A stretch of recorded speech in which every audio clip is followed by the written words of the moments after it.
ಎಲ್ಲರಿಗೂ ನಮಸ್ಕಾರ. ನಾನು ನಿಮ್ಮ ಡಾಕ್ಟರ್ BK ರಾಮಪ್ರವೀಣ್, ಜನತಾ ಆಯುರ್ವೇದ, ಹಾಸನ. ಓಂ ನಮಾಮಿ ಧನ್ವಂತರಿ ಆದಿದೇವಂ ಸುರಾಸುರೈರ್ವಂದಿತ ಪಾದಪದ್ಮಂ ಲೋಕೆ ಜರಾರುಗ್ಭಯ ಮೃತ್ಯುನಾಶಂ ಧಾತಾರಮೇಶಂ ವಿವಿಧೌಷಧೀನ ಧನ್ವಂತರೈರಮಾನಾಥಂ ಸರ್ವರೋಗ ನಿವಾರಕಂ ಆಯುರ್ವೇದ ಪ್ರವರ್ತಾರಂ ಒಂದೇ ಪೀಯೂಷದಾಯಕಂ. ಸರ್ವೇ ಜನಾಃ ಸುಖಿನೋ ಭವಂತು, ಸರ್ವೇ ಸಂತು ನಿರಾಮಯ. ಓಂ ಶಾಂತಿ ಶಾಂತಿ ಶಾಂತಿ.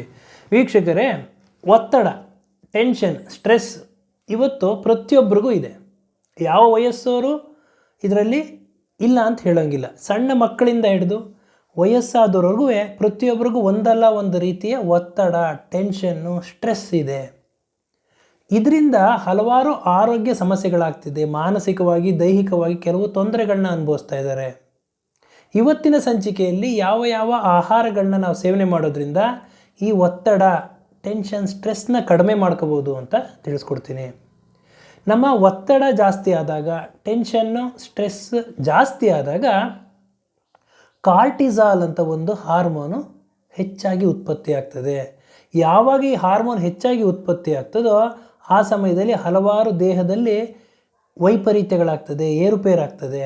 ಈ ಕಾರ್ಟಿಸಾಲ್ ಹಾರ್ಮೋನ್ ಲೆವೆಲ್ನ ಕಡಿಮೆ ಮಾಡಬೇಕಂತಾಗ ಯಾವ ಯಾವ ಆಹಾರಗಳನ್ನ ನಾವು ಸೇವನೆ ಮಾಡೋದ್ರಿಂದ ಈ ಹಾರ್ಮೋನ್ ಲೆವೆಲ್ ಕಡಿಮೆ ಆಗುತ್ತೆ ಅನ್ನೋದನ್ನು ತಿಳ್ಕೊಳ್ಳೋಣ. ಪ್ರಮುಖವಾಗಿ 5 ರೀತಿಯ ನಾವು ಒಂದು ಆಹಾರಗಳನ್ನ ಸೇವನೆ ಮಾಡಬೇಕಾಗ್ತದೆ. ನಾವು ಪ್ರತಿನಿತ್ಯ ಈ ಆಹಾರಗಳನ್ನ ಸೇವನೆ ಮಾಡೋದ್ರಿಂದ ಈ ಕಾರ್ಟಿಸಾಲ್ ಲೆವೆಲ್ನ, ಸ್ಟ್ರೆಸ್ ಹಾರ್ಮೋನ್, ಒತ್ತಡದ ಹಾರ್ಮೋನ್ ಲೆವೆಲ್ನ ಕಡಿಮೆ ಮಾಡ್ಬೋದು. ನಮ್ಮ ಒತ್ತಡವನ್ನು ಕಡಿಮೆ ಮಾಡ್ಕೋಬೋದು, ಆರೋಗ್ಯದಿಂದ ಜೀವನ ನಡೆಸ್ಬೋದು. ಅದು ಯಾವ್ಯಾವುದು ಅಂದರೆ, ಮೊಟ್ಟ ಮೊದಲನೇದು ಮೆಗ್ನೀಷಿಯಮ್ ಜಾಸ್ತಿ ಇರ್ತಕ್ಕಂಥ ಆಹಾರ ಪದಾರ್ಥಗಳನ್ನ ತಗೋಬೇಕು. ಎರಡನೆಯದು ಒಮೆಗಾ 3 ಫ್ಯಾಟಿ ಆ್ಯಸಿಡ್ ಹೆಚ್ಚಿರ್ತಕ್ಕಂಥ ಆಹಾರ ಪದಾರ್ಥಗಳನ್ನ ತಗೋಬೇಕು. ಮೂರನೇದು ವೈಟಮಿನ್ B ಕಾಂಪ್ಲೆಕ್ಸ್ ಹೆಚ್ಚಿರ್ತಕ್ಕಂಥ ಆಹಾರ ಪದಾರ್ಥಗಳನ್ನ ತಗೋಬೇಕು.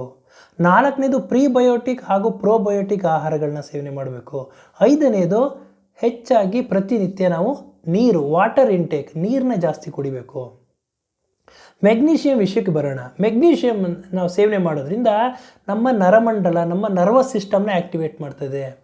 ಮೆಗ್ನೀಷಿಯಂ ಬಹು ಮುಖ್ಯವಾಗಿ ಬೇಕಾಗಿರ್ತಕ್ಕಂಥ ಒಂದು ಪೋಷಕಾಂಶ. ಈ ಮೆಗ್ನೀಷಿಯಂ ರಿಚ್ ಇರ್ತಕ್ಕಂಥ ಆಹಾರ ಪದಾರ್ಥಗಳು ಯಾವುದು ಅಂದರೆ ಹಾಲು, ಹಾಲಿನ ಉತ್ಪನ್ನಗಳು, ಮೀನು ಹಾಗೂ ಕುಂಬಳಕಾಯಿ ಬೀಜ, ಬಾದಾಮಿ, ಗೋಡಂಬಿ ಇವುಗಳನ್ನ ನಾವು ಸೇವನೆ ಮಾಡೋದ್ರಿಂದ ಇದರಲ್ಲಿ ಕಾರ್ಟಿಸಾಲ್ ಲೆವೆಲ್, ಒತ್ತಡದ ಹಾರ್ಮೋನ್ನ ಕಡಿಮೆ ಮಾಡ್ತಕ್ಕಂತಹ ಶಕ್ತಿ ಇದೆ. ಆದ್ದರಿಂದ ಒತ್ತಡ ಕಡಿಮೆ ಆಗ್ತದೆ, ಆರೋಗ್ಯದಿಂದ ಇರ್ಬೋದು.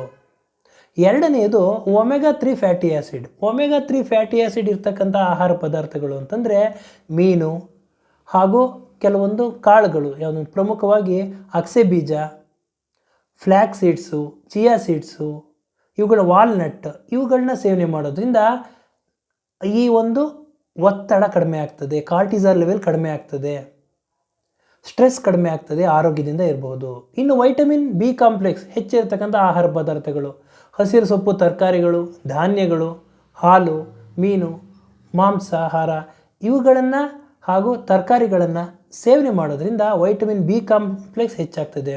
ವೈಟಮಿನ್ B ಕಾಂಪ್ಲೆಕ್ಸ್ ಹೆಚ್ಚಾದಾಗ ನಮ್ಮ ದೇಹದಲ್ಲಿ ಹ್ಯಾಪಿ ಹಾರ್ಮೋನ್ಸ್ ಅಂತಂದರೆ ಸಂತೋಷ ಕೊಡ್ತಕ್ಕಂತಹ ಹಾರ್ಮೋನ್ಗಳ ಉತ್ಪತ್ತಿ ಜಾಸ್ತಿ ಆಗ್ತದೆ. ಡೋಪಮಿನ್ ಇರ್ಬೋದು, ಸೆರೋಟೋನಿನ್ ಇರ್ಬೋದು, ಈ ಒಂದು ಹಾರ್ಮೋನ್ಗಳ ಉತ್ಪತ್ತಿ ಹೆಚ್ಚಾದಾಗ ಕಾರ್ಟಿಸಾಲ್, ಸ್ಟ್ರೆಸ್ ಲೆವೆಲ್ ಹಾರ್ಮೋನ್ ಕಡಿಮೆ ಆಗ್ತದೆ. ಆಗ ನಮ್ಮ ಆರೋಗ್ಯ ಸುಧಾರಿಸ್ತದೆ, ಆರೋಗ್ಯದಿಂದ ಇರಬಹುದು.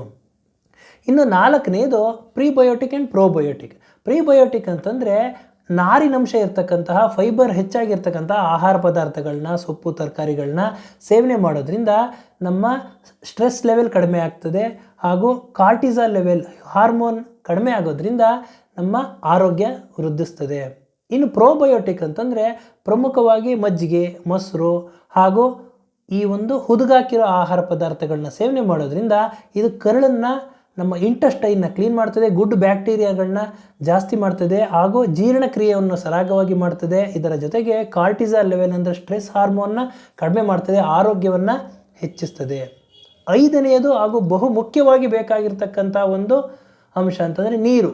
ನೀರನ್ನು ಕಡೆಗಣಿಸ್ಬಿಡ್ತೀವಿ. ನೀರಲ್ಲಿ ಏನಿಲ್ಲ, ನೀರು ಜಾಸ್ತಿ ಕುಡಿಯೋದಿಲ್ಲ ಒಬ್ಬೊಬ್ಬರು. ಹಾಗಾಗಿ ಪ್ರತಿನಿತ್ಯ ನಾವು ಸಾಕಷ್ಟು ನೀರನ್ನು ಕುಡಿಯೋದ್ರಿಂದ ನಮ್ಮ ದೇಹ ಶುದ್ಧಿ ಆಗ್ತದೆ ಹಾಗೂ ಜೀರ್ಣಕ್ರಿಯೆ ಸರಾಗವಾಗಿ ಆಗ್ತದೆ, ಅದರ ಜೊತೆಗೆ ಈ ನೀರನ್ನು ಹೆಚ್ಚು ಸೇವನೆ ಮಾಡೋದ್ರಿಂದ ನಮ್ಮ ಆರೋಗ್ಯ ವೃದ್ಧಿಸ್ತದೆ.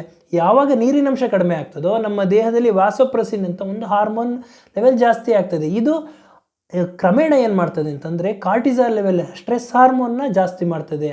ಆದ್ದರಿಂದ ಸಾಕಷ್ಟು ಪ್ರತಿದಿನ ನೀವು ನೀರನ್ನು ಕುಡಿಯೋದ್ರಿಂದ ಆರೋಗ್ಯ ಸುಧಾರಿಸ್ತದೆ. ಅದರ ಜೊತೆಗೆ ಜೀರ್ಣಕ್ರಿಯೆ ಸರಿಯಾಗಿ ಆಗ್ತದೆ, ಸ್ಟ್ರೆಸ್ ಲೆವೆಲ್ ಕಡಿಮೆ ಆಗ್ತದೆ.